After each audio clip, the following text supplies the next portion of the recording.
Like, subscribe, and comment if you dare, because once you step into this story, there's no clean way out.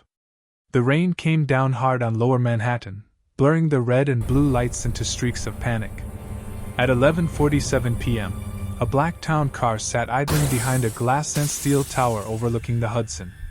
Inside the car was the body of Jonathan Hale, CEO of Ardent Dynamics, one of the most powerful defense tech firms in America.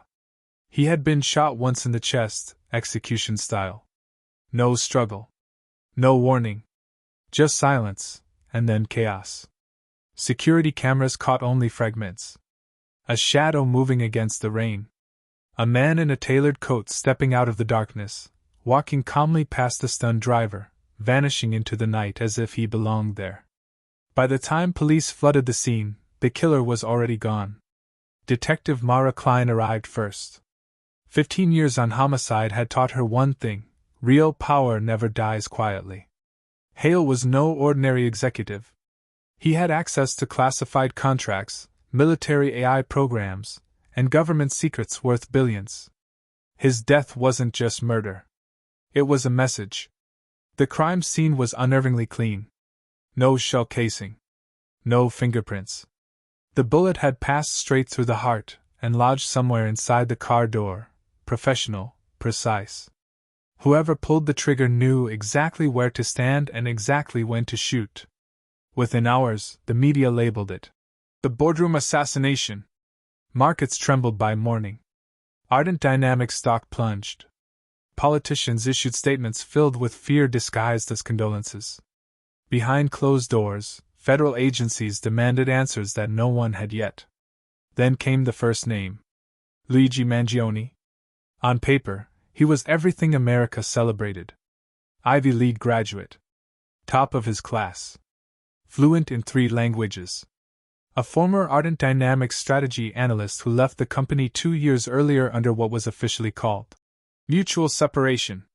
He had no criminal record, no history of violence, and no obvious reason to kill a man like Jonathan Hale. But Detective Klein didn't believe in coincidences. Mangione's personnel file told a different story. Repeated internal complaints. Heated closed-door meetings with Hale. A final email sent at 2:14 a.m. the night before his resignation, marked urgent, never answered. The subject line was only 4 words long: "You don't understand."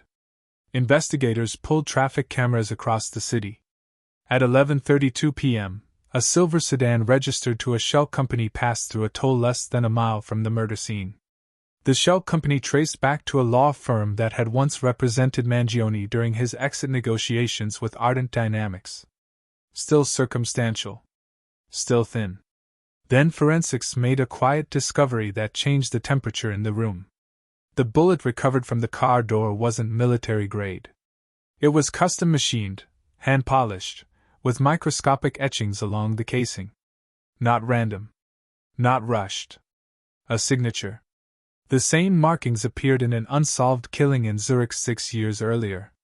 The victim then was a financial whistleblower connected to a European defense contractor, one that had quietly merged with Ardent Dynamics shortly after his death.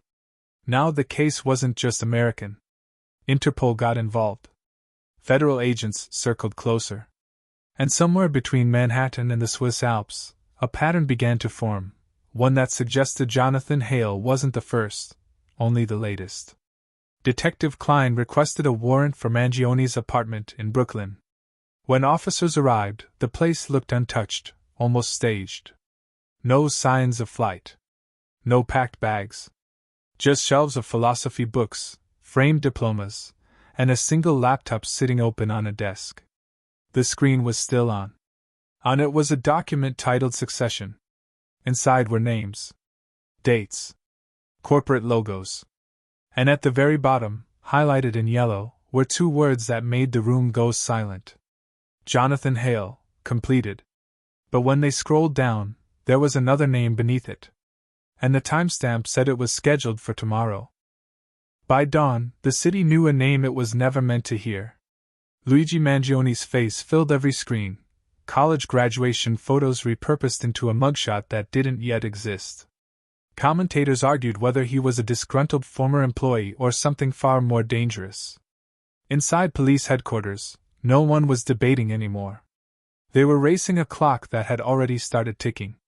The second name on Mangione's document belonged to Evelyn Ross, Ardent Dynamics' newly appointed interim CEO. She was scheduled to appear at a private investor retreat in upstate New York less than 24 hours from now. If the document was a kill list, then Hale hadn't been the target. He'd been the opening move. Detective Mara Klein ordered an immediate protection detail for Ross, but something felt wrong. Mangione wasn't impulsive. Everything about the murder suggested patience, planning, and an obsession with timing. A man like that wouldn't leave his next move exposed on an unsecured laptop, unless he wanted them to see it. Forensics dug deeper into the computer. Beneath the clean desktop sat layers of encrypted files, some dating back nearly a decade. Once cracked, they revealed a shadow career Mangione never listed on his resume. Consulting work under false names. Payments routed through offshore accounts. Meetings logged in cities tied to corporate collapses, quiet suicides, and accidental deaths that had never been fully investigated. He wasn't just angry at Ardent Dynamics. He was dismantling something. Klein's team realized the truth slowly, like pressure building behind glass. Mangione believed corporations like Ardent weren't simply exploiting power.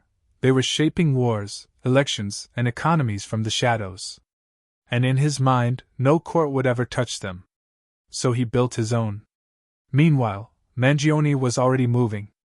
A gas station camera near the Pennsylvania border caught him just after sunrise. Calm. Clean-shaven.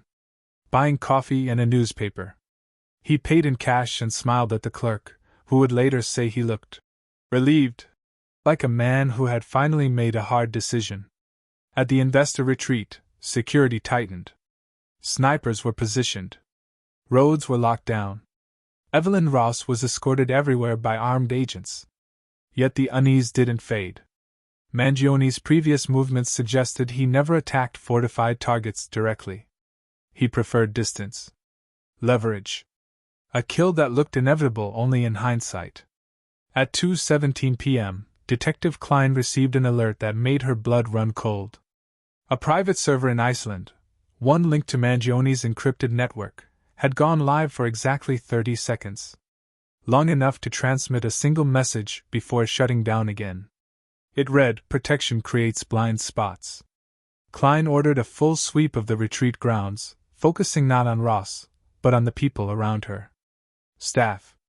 Drivers. Investors. Anyone who could be close without being noticed. That's when they found the driver. A man hired 2 weeks earlier through a luxury transport subcontractor. Background clean. References solid. Too solid. His real identity was buried beneath layers of forged records, but facial recognition cracked it in seconds. Luigi Mangione had already arrived. Chaos erupted.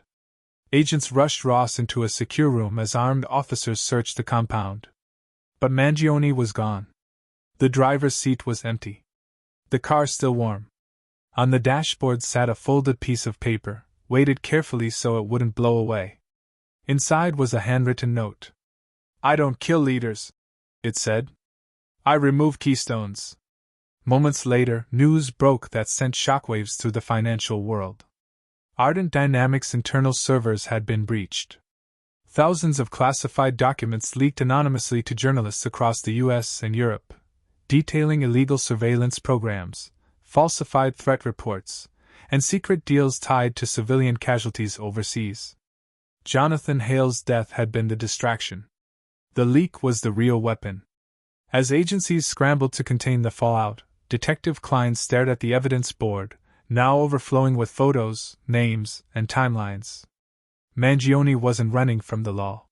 He was staying ahead of it, forcing institutions to react on his terms. Then her phone buzzed with one final update from cybercrime.